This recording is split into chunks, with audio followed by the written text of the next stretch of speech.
I know, we're late. We're late with Gremlins, but it's fine because you patiently waiting to hear about the latest transfer, which is exactly what we bring you on the transfer show here on Anfield Index.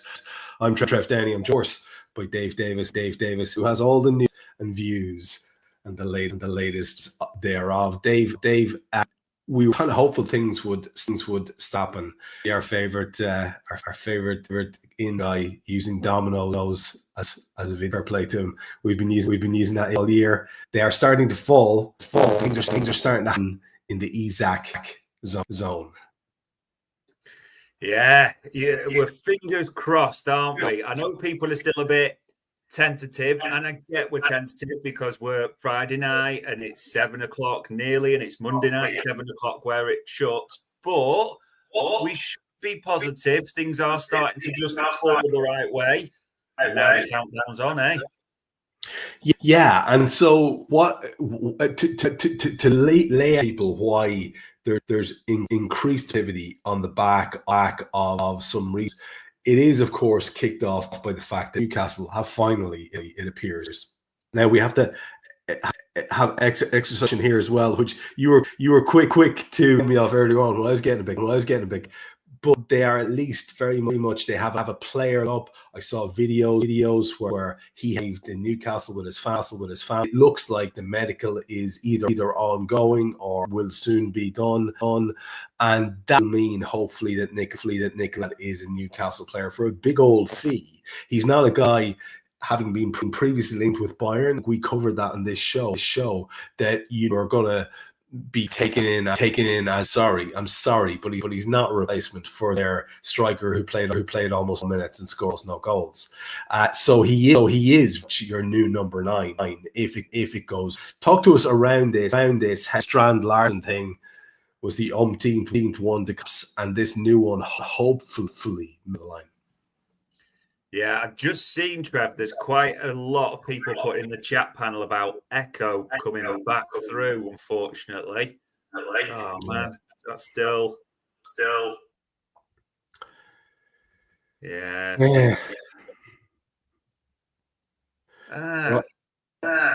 We are trying for you, gents and ladies, we promise, but these the echoes is coming through.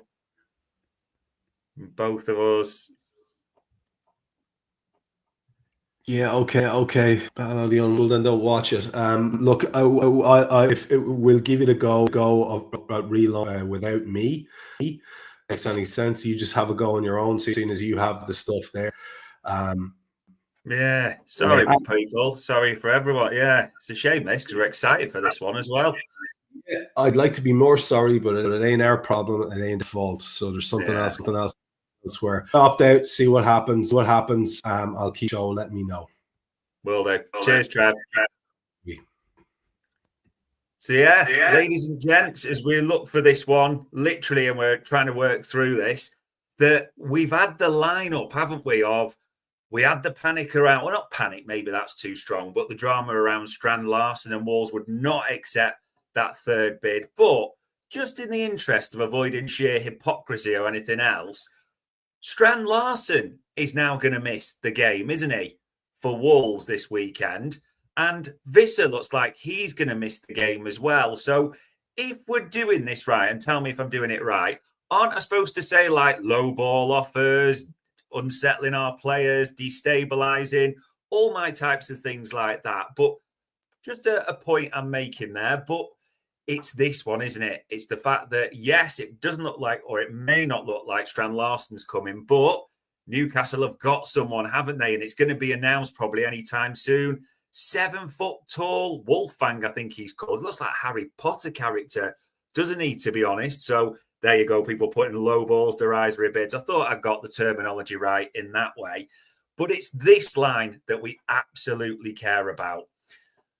This is from Craig Hope in the Daily Mail, the Newcastle journalist, with Alexander Isak's British record move to Liverpool now looking increasingly likely.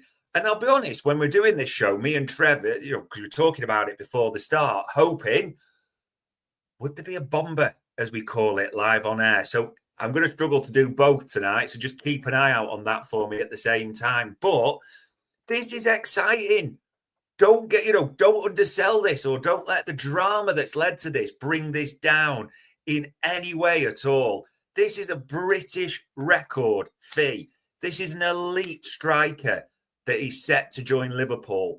Imagine when it happens and it goes through, touch wood, fingers crossed, everything like that, how brilliant it is going to be. When is another question, and obviously things have got to happen. And talking about things that have got to happen, the dominoes are falling, as it says there from Keith Downey. Again, Sky Sports covers Newcastle, doesn't he? All the traffic's going one way. It's going one simple way in terms of Alexander Isak to Liverpool. And it's funny there, Mark Daly saying it's all part of the propaganda. It does feel that way, doesn't it? It's got to be spelled out a certain way now by Newcastle that we had the summit meeting. We tried everything. But look at what we've got. Probably a Wolfgang and maybe a few others, etc. Yeah. All reports, isn't there? Somewhere around 130, as I would have said to Trev, seems to be in the mix. But at some point over this weekend, Alexander Isak is likely to have had a bid from Liverpool and, touchwood, by Monday, be a Liverpool player. Genuinely half salivating saying that. So we will see what happens with that one. Now, this one, I said to Trev, and did a bit of digging around this. If you can see it on the screen, Paul Joyce tweeted this, didn't he, a couple of days ago on Wednesday afternoon, saying, Stefan Bajcetic set to stay at Liverpool and work with Arne Slot. And this is the key line. And coaching staff on continued development. Now, I've seen a lot of people jump on this one in terms of, oh, this is brilliant. And the Badge fanboys, and that's not trying to be derogatory if you are one, saying that this is his chance, he's going to have a big contribution.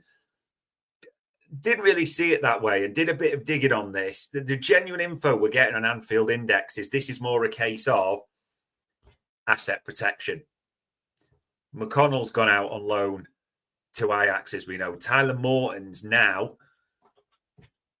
with Lyon. Stefan Bajcetic is taking the Tyler Morton role in the squad, i.e. getting fitness, getting value. And in the worst case, if we do need to use him, he could still be used in the Carabao, for instance. But genuinely, could only go off the info we get. Seeing genuine minutes that way, interesting. And it's funny, isn't it? Because Jimmy Mack there, 30-30 put in the chat panel, if Bajcetic was fit and consistently playing in the starting 11, he was absolute class. I'm going to be honest, see it completely differently.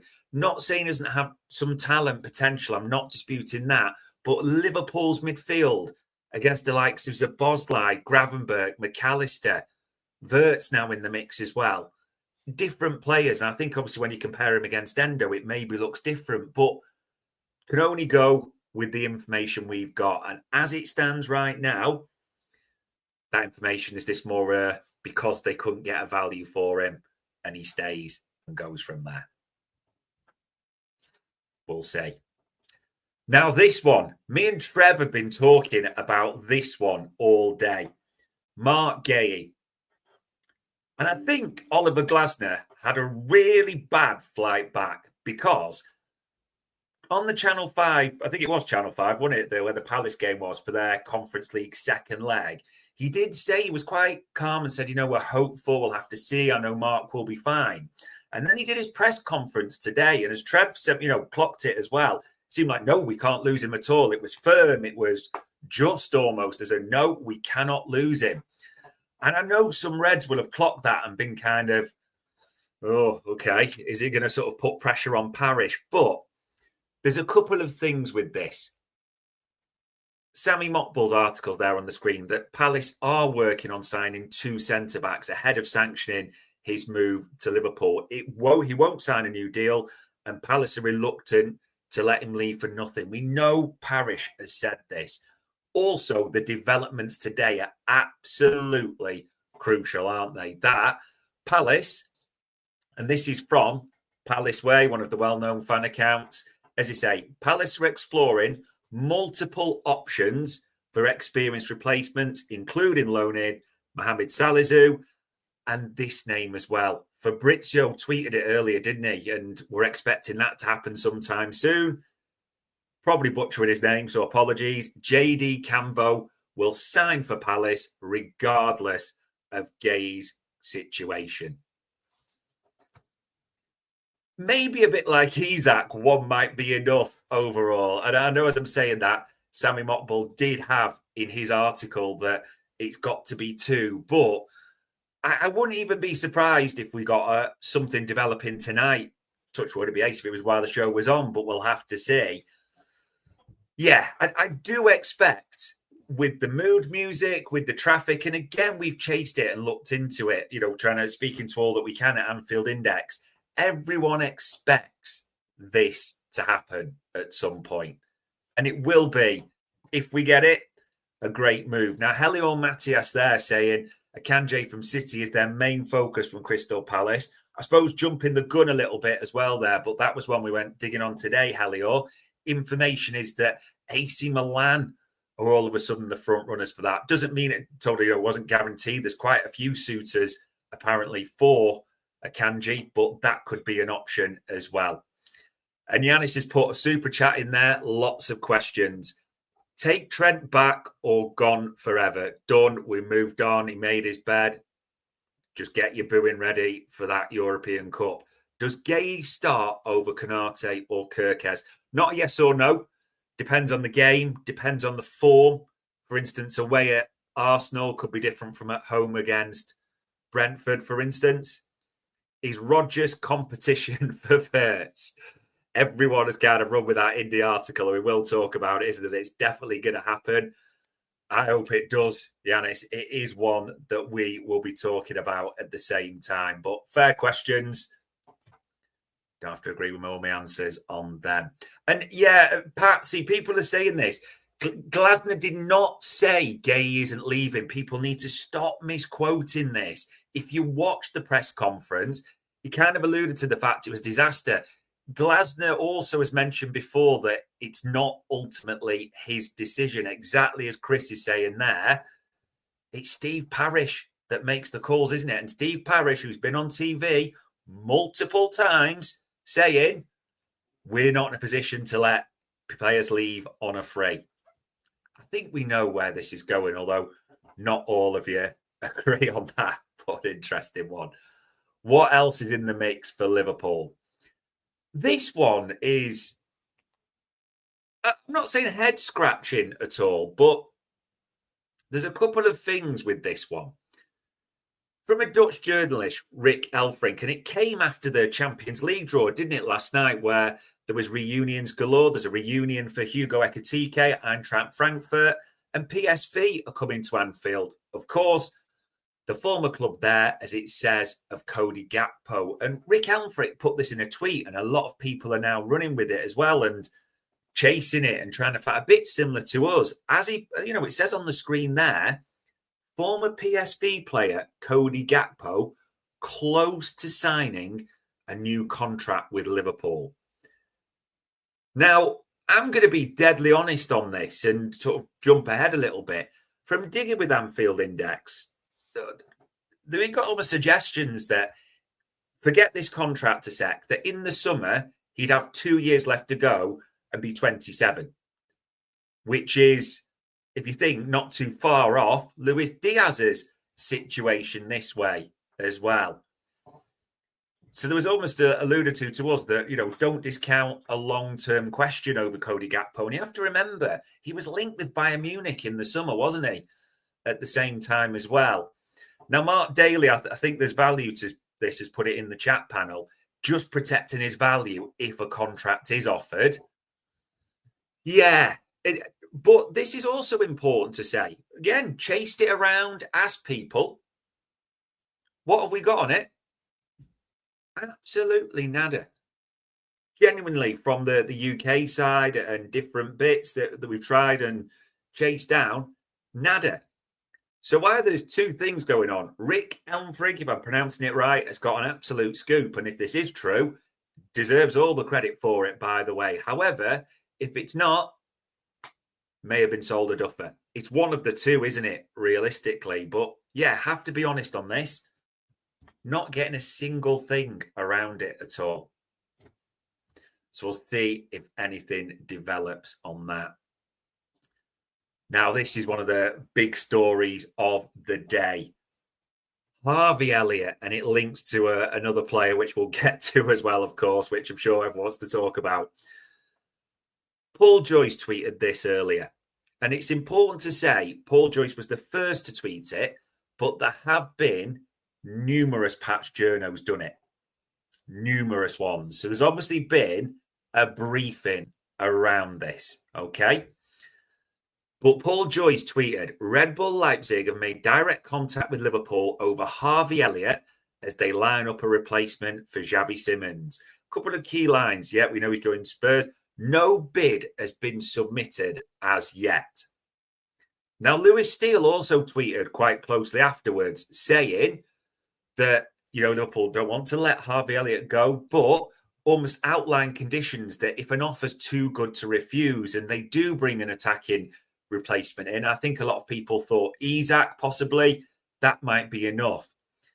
But also, this got released at the same time. So this is from Paul Gorst. And if you actually look at the times, what was that? 10:34 off Joycey, and then just before midday from Paul Gorst, not far afterwards. And Paul Gorst's story, look at that. LFC look to stand firm in their efforts to keep Harvey Elliott from joining Red Bull Leipzig. Now, this, they read differently, don't they? This one from Paul Gorst almost reads in terms of he's not for sale. Joyce in talks, no bid yet. Lewis Steele, that almost a halfway house, you could say it, but it's a conditional on someone coming in. So they can't all be quite right. But again, this is important to say, I suspect there's a brief been sent. The fact that journalists and patch journos are putting it out so closely, that would be the suspicion, wouldn't it, at the same time? The Harvey one is so funny.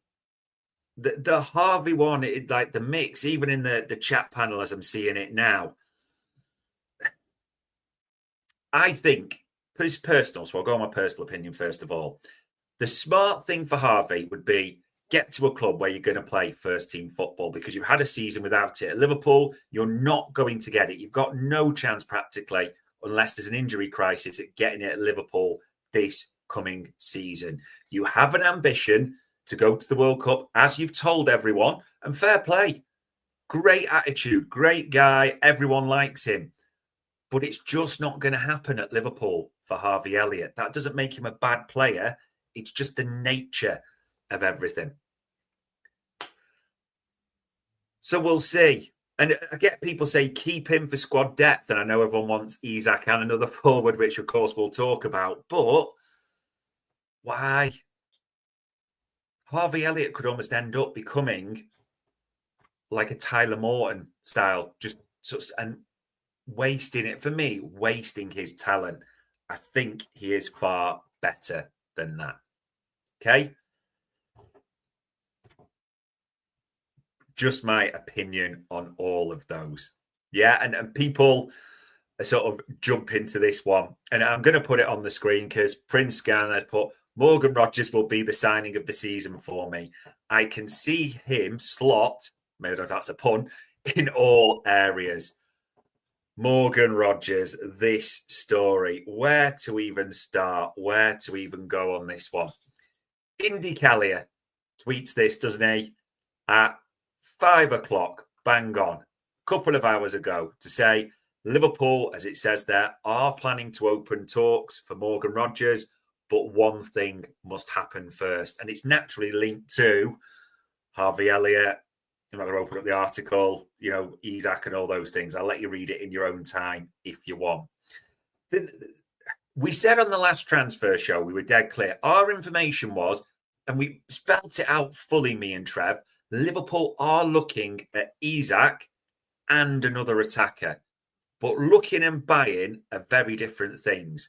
And what we made clear, our info was that Liverpool obviously need to know exactly with the Isak deal how much they're committed to. And that's the important phrase, because people are going to just look at it and go, if it's 120, or you just divide that by 5. No, it's not going to work that way with this fee. Liverpool need to know this summer how much they're committed to paying, because it's only when that's done, and obviously potentially Harvey leaving as well, they will know what's in the pot, for want of a better expression. That's what they're looking at right now. So until that Isak deal is done, touch wood, there's not really too much to report, is there? Now, I have no doubt, and it's been mentioned before in various formats, that Liverpool have got an interest in Morgan Rogers. Fabrizio Romano's mentioned it before. David Ornstein said they got an interest, but there would be 1,000,001 things need to happen for this to come through. I personally would absolutely love it to happen. Of course you would. If Isak Guehi and Morgan Rogers arrive before the end of the transfer window, we would win it. I'm being greedy now, but you know what I mean. We'd be so excited. We would look at our depth across the board and think, what a squad. But I don't want to lie to you. Don't have that info right now. That is just the honest truth. We will see. Listen, we're not going to have to wait long for all of this. And people asking in the chat panel, where did Trev go? Unfortunately, we had a sound nightmare, an issue. If you joined us at the start, you would see. So it just the way it worked. But also a few asking about the headlines. So let's just do a quick wrap up again of the Liverpool information. Wolfgang set to join Newcastle. Not dropped out of the Strand Larsen and Visser race, but importantly, that line with Alexander Isak's British record move now looking increasingly likely. And it all, as it says there from Keith Downey, seems like the dominoes are falling for this one. Other story, Paul Joyce mentioned, as we said, that Bajcetic is staying for continued development. But as we were quite honest about, our information is that's more a case of the Tyler Morton role cover. And because essentially, and this does sound harsh, but it's true from our info, they couldn't get what they wanted for him. So that's the next part. Marc Guehi, Palace has set up agreed a deal for one young centre-half. They're looking at others. Glasner last night says we're hopeful. Glasner this morning is quite, no, we absolutely can't go. So people naturally jump into that a little bit. However, again, as we said, full expectation for speaking to different people is that Marc Guehi will become a Liverpool player by the end of the window. Tell you what, if those two land, exciting. And in fact, as we said there, the Palace Way, a fan account, it is looking highly likely that Marc Guehi will leave Crystal Palace. This one, as I said, can't literally get anything stood up on this at all. So Rick Elmfrink has either got a massive exclusive that Cody Gakpo is close to signing a new contract, or maybe it's just one that will disappear again. We'll see with that one. And then Harvey Elliott. This is split. Paul Joyce. I mean, there's been a briefing, as we said, clearly, because the different patch tuners are reporting. No bid submitted yet for Harvey Elliott, but they're in talk, so we'll have to see. Whereas Paul Gorst saying Liverpool are standing firm, almost a no sale one that way. Lewis Steele, with his tweet, said it's almost conditional, that have to be an offer that's almost Godfather style, too good to refuse. And there was another attacker through the door. We will have to see what happens. But those are the Liverpool ones that we've got for you at the moment. A lot going on in the world of Liverpool, isn't there? And a lot to do before Monday closes. In terms of the Premier League, I mean, this one, Chelsea are still on to do an absolute madness across the board. Just literally, head was spinning from all the things they're doing at the moment. I mean, Garnacho, as you can see there, has got the, here we go. He's on his way to London. He may well be there by now. They've made the inquiry at Barcelona, or to Barcelona, haven't they, for Ferman Lopez? Everyone knows Barcelona's financial situation and its issues, but it's important to say at the same time, Ferman Lopez, Liverpool once made an inquiry for him as well. That would be a great signing, I think. But, they pivoted on from Xavi Simons, who we'll get to that look nail on. Nicholas Jackson could well be going on a loan to Bayern Munich, which is one of the strangest things of the summer, but that's absolutely possible. And then in just further weird developments between Chelsea and Brighton, Buonarte, however it's pronounced, the Argentinian youngster, might be going there. Buonarte, I think, sorry, isn't it? Yeah, that's the one. Another young Argentinian might be going there, but on loan initially from Brighton. So it's just, I will never understand Chelsea's business. Every time I think that's a good signing and that's pretty good, you just think, well, they got more attacking midfielders or wingers and all different things. But hey ho, as Mark Daly puts there, Chelsea going full Harry Redknapp and signing anything and everything. Just a stockpiling of young talent across the board, isn't it? But they didn't stockpile this boy, did they? Spurs have got one in. They've been chasing. They got bumped by Eza, didn't they? That didn't work. And now Xavi Simons joins on a €60 million fixed fee from Red Bull Leipzig, 5-year deal plus a 2-year option. Almost sounds like a bit like a Chelsea contract, doesn't it, when you talk about 7-year deals? So that's a great one for them, I think, through the door. It is important to say because they've been chasing a few, and I'm going to sound hypocritical because when he was linked with Liverpool, I didn't want him for 1 single second. But as a player for Spurs, I think he's a good option, especially with Son going and Maddison's injury issues at the same time. Also for Spurs, other bits that Savinho from City move, that looks absolutely dead, doesn't it? They are shutting it down there, I'm afraid. City, that's not going to happen. I think mainly, as we know, because they can't get Rodrigo. The deal can't be done. So that shuts that one down. Also, Bissouma, he's set to go on loan to Turkey, isn't he? So getting that in. And as well as AC Milan making an inquiry for Akanji, the City boy. Just this, if I just check my phone, I think I've seen that. Yeah. Tottenham have also made an inquiry for him.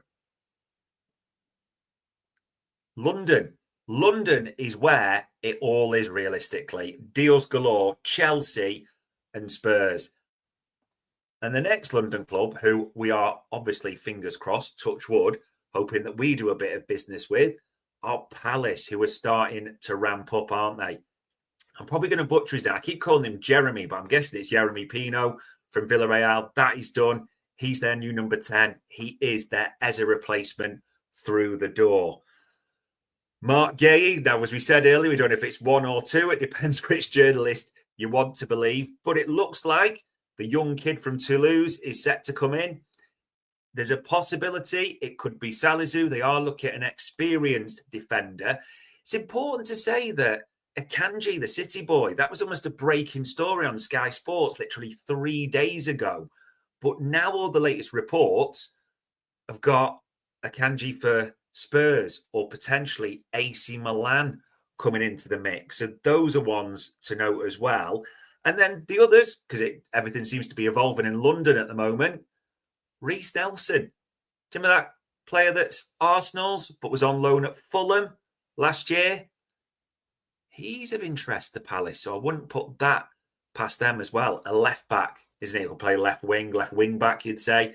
So again, that is 3 London clubs looking to do major business. And there's all these reports, aren't there, that Savinho is unhappy. Pep wanted Rodrigo. You leave things this late in the window, and touch wood as I'm saying this, I am touching wood, so we don't look hypocritical and the same. These things can always backfire at the same time.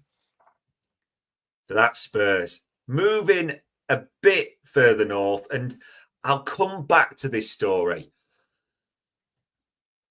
We like this indie headline. We like this headline potential of Morgan Rogers coming to Liverpool. We can manifest this, can't we, and try and bring it to life. We like that. What I don't like is what me and Trev were getting told earlier today and bringing onto the transfer show.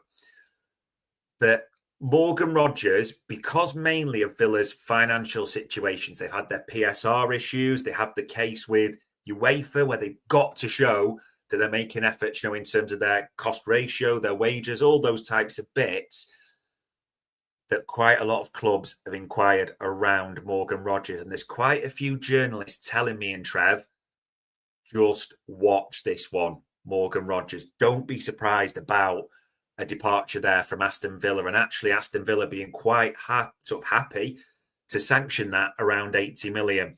And you're starting to see the links with Villa, aren't you? Marcus Asensio, do you remember he was on loan from PSG? That is set to happen. He's coming back next year. Well, this year, sorry, I'm saying now, aren't I? So on a reduced fee. There's been a few other links and a weird one as well. Did anyone see it? Paqueta could be, linked. And again, a few journalists said, keep an eye on that. Now, this is guessing a little bit. Educated guess, you could say as well. But when a club is spending 90% plus of its turnover on wages, they are always going to have issues. And you can sell your training ground, you can sell your women's team, but we know how UEFA view that. It may just be a bit too late in the window for all this to happen. Now, this is a name that Mark's just brought up, and I'm going to butcher this, so apologies. Mikauster, I don't know how it's pronounced, the Georgian forward at Lyon. I've seen bits of him play. I think he's a very talented player. The only one thing to say about this is the latest reports have that Villarreal is his favoured location, and they've just been reinforced by Palace with the Jeremy Pino money, haven't they? So we'll see. We'll see what happens there. But Villa are really one to keep an eye on. We've all just got this fear, haven't we? I know there's Indy's headline that Morgan Rodgers is going to leave Aston Villa and he's not going to end up at Anfield. That is just the bit of the fear we've got around this. We'll see what happens on that one. There's 1,000,001 other moves, so I will try. There you go. Miko Tadze, people are telling me. There you go. Can butcher all the names, can't I? So rounding these up or sort of firing through these. Kobe Mainu wants to go. Seemed to be on loan or permanent. There's been all sorts of suggestions, but surprise, surprise, players are unhappy at the circus down the East Lancs. Amarim, though, saying today, wants him to stay, needs to fight for his place. We need Kobe. That is not going to change. So that does not look like it's happening at all. Brentford. Now, obviously, we know about Visser and wondering that one to Newcastle, but made a bid for Max Guehi, I think it's pronounced, the German international, the Dortmund forward, around 45 million. That got rejected today, as per David Ornstein's article. Really, really crucial to say with this. People are going, this will happen.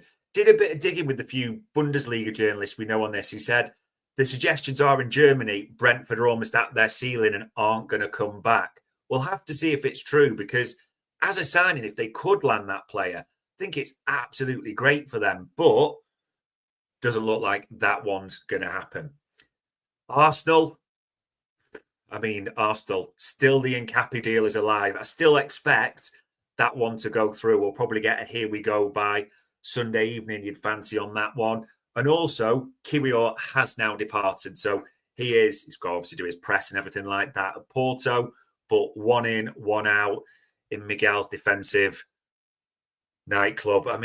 Honestly, Lego Head is just stocking them high. And it is important to say, because naturally people will be asking about this ahead of the weekend game. He confirmed, and we know Lego Head likes a lie, Saka is out. Put Odegaard at 45%. Interesting that, Dr. Lego Head, isn't he? I don't know how he sort of gets that and puts that together, but there you go. And a few are asking this in the chat panel, so I'll just bring it on screen because John Mycester said there, what today does the window shut and what time exactly? UK time, and me and Trevor said this a few times, Monday, the 1st of September, 7 p.m. So there's no late night faxers. people in the building. Monday, the 1st of September, 7 p.m, you are shutting. And then the only other real Premier League one, and I'm saying that, there's probably a million and one stories that will still come, but as we sit here on Friday evening, West Ham have finally got a player, haven't they? Manuel Fernandes from Southampton. That deal is done. West Ham need players because it's looking pretty desperate for Graham Potter, isn't it? I'm not even sure his little son Harry could save him in this one. If you ask me a prediction, that might well be the first Premier League manager of the season to go, probably with running the man on the screen. And speaking of potential Manchester United managers, we have got a doozy of a story to finish on. Mark saying there, yellow ties out, Shagger. Listen, me and Trev are planning, by the way, as it stands right now. Well, if it's going to be Guehi, if it's going to be Isak, if it's going to be Rodgers or anything more, going to have to be, isn't it? It is going to go really late.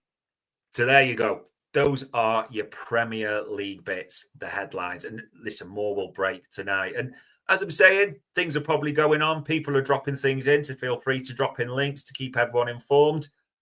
Let's go to Europe for the next bit. It's a shame Trev's not here because he loves this boy. Adrien Rabiot, we love him. We love his ma. They love a scrap, don't they? They want it on the cobbles, these two. It doesn't look like a move's going to happen, but it's important to say De Zerbi kind of alluded to it in his press conference the other day. If they can shift him, I think they will. They've got rid of Jonathan Rowe, the other guy that was in the fight, the England under-21 star from the tournament, scored the winning goal. He's now a Bologna player. This one's interesting, though. I would love to see, as it says on the screen, Adrien Rabiot at either Aston Villa or West Ham, and Veronique with him at either of those, because that's just a match made in heaven, isn't it? A PSR club or West Ham with all their troubles right now. That being said, Rabiot is a good footballer, of course, we know this, and you do just wonder if there's a bargain deal to be done there. Marseille have bought a few players in recently. They bought Emerson from West Ham, so they made obviously connections, contacts there, if you want to call it that. So Rabiot is absolutely one to keep an eye on before the window shuts. This one, I'm almost sad, genuinely a little bit, as I put this on screen. Said this to Trev and Transfer Show a few weeks ago. This is a brilliant guy, does a lot for charity. And even today, if you saw on the Liverpool website, he was doing the bits for the foundation, wasn't he, with Cody Gakpo? So that's twice in 2 weeks he's done bits for them. But we got it, didn't we? As Romano tweeted at, what time was that today? It wasn't too long ago, was it? I'm just getting over this. 6:21, so around an hour ago. Kostas Tsimikas to AS Roma. But here we go. It is a loan deal, and Roma covered the salary for a year. Tsimikas really wanted the move. And to be fair to Kostas, he deserves this. I think he will absolutely flourish under Gasperini, and thinking about how he liked to play at Atalanta, what he will bring to Roma. Just a great move. And also I was thinking, because it's Roma, he'll be able to get some great advice, won't he? Because Ali will know all about the club and the city. Mo, his best mate, will know all about the club and the city as well. So you no doubt they've briefed him. You probably think Salah's set him up in a pad somewhere, hasn't he? His best mate already. Let's hope this works out for Kostas. No buy option, though. Important to say. No option, no obligation. It is a straight loan. 100% of wages covered. Sad to see, but we're expecting the announcement on that one soon. In terms of other players leaving, not Liverpool, but the Premier League, Christopher Nkunku, he's landed, hasn't he? He was at Milan Airport last night. We're just waiting for the confirmation. And Maresca talking about him, quite nicely, which is funny considering he put him in the bomb squad. But that's a different thing with Chelsea, saying he was competing with Cole Palmer in that position. Now, has anyone seen the deal with AC Milan that Chelsea have got? For all the fun we make about Chelsea, annoyingly, they are excellent sellers. Chelsea have sold Nkunku, hasn't played 5-10 minutes, whatever it may be. €42 million. Might just be me, but 27 years old. I think that's a great deal for Chelsea. Maybe people will disagree. It will be interesting to see how he gets on at AC Milan. Speaking of strikers going to Serie A, we are waiting as well for Rasmus Højlund to be wrapped up. It is set to be Napoli. It is a loan with I don't know if it's an option or obligation, because it's important to say this. 2 sites, one in Italy, one in England, reported differently. So it's one or the other, but Rasmus is set to go there. And I mean, think about this if you're a Manchester United player. If you can't get in a side that got beat by Grimsby and Sesko, who just cost about 70 million, was the 10th penalty taker, give it up.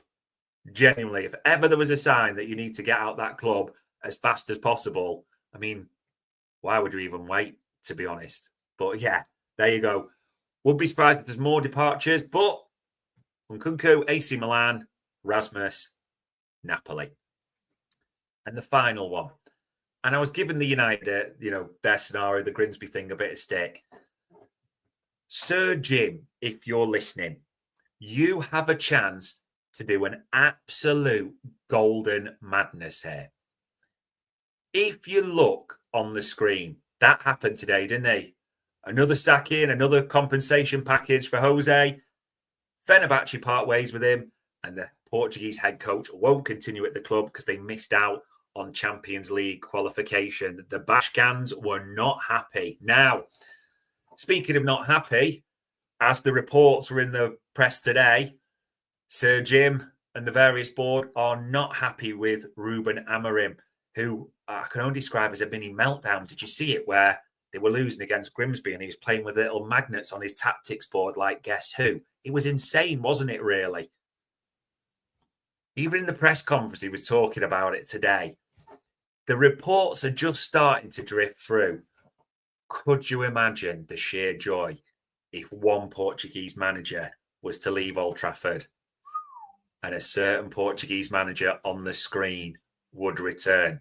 I reckon he'd take it as well, by the way, just because it's Jose. And Jose is Jose with his attitude, isn't he? I think it could be absolutely golden. Not holding my breath, but yeah, big names in Europe. So just to recap, because I know a few still asking me about things, top of the show, Isak, we're expecting, aren't we? It's likely. That is the word from all the Geordie journalists. Because Wolfgang, he's doing his media as we speak. He might have completed it. It might be announced any minute. Strand Larsen maybe as well. Visser maybe as well. As the strapline says there, the dominoes are falling. Bajcetic, staying for continued development. Just need to be clear on that. That is the info me and Trev have. He will be the new Tyler Morton. Break glass in case of emergency. If you are a Badge fanboy, I would not get too excited just yet. Marc Guehi, well, Glasner's quite calm before the game. Maybe jet lag or a bit tired from his Norway flight. As Trev flagged to me, he was not happy at this interview today. We cannot lose him. But all the noise is that, and we know Palace agreed a deal for one, they're looking to do for another, is the likelihood of Marc Guehi arriving at Anfield. And as highlighted there, that's the noise on the Palace websites at the same time. This Cody Gakpo one, just to say it again, not able to stand anything up. Rick Elfrink has either got a scoop or he's not. But no one else were able to get it up and stand it up from. We will see if anything develops on this. And the final one, Harvey Elliott, Red Bull Leipzig have definitely approached Liverpool. That's unanimous. Paul Joyce saying no bid is submitted yet. So we're almost waiting there. Lewis Steele tweets that there's two elements. It's almost a conditional sale, that it's got to be an offer, Godfather style, too good to refuse, and Liverpool have got to get another attacker in. So it's a conditional sale. However, Paul Gorst, as he tweets there in his full story, almost the not for sale angle. Liverpool look to stand firm. Again, as me and Trev were saying, fully suspect it's a case of when Isak comes in the door, touch wood, a great move for Harvey, who is going to get no minutes practically in a World Cup year. And I know we touched upon it and went through there. People will stay on the Morgan Rogers show. We're manifesting that. We're wanting that to be true. Not doubting Indy. Let's just see if anything develops before the end of the window.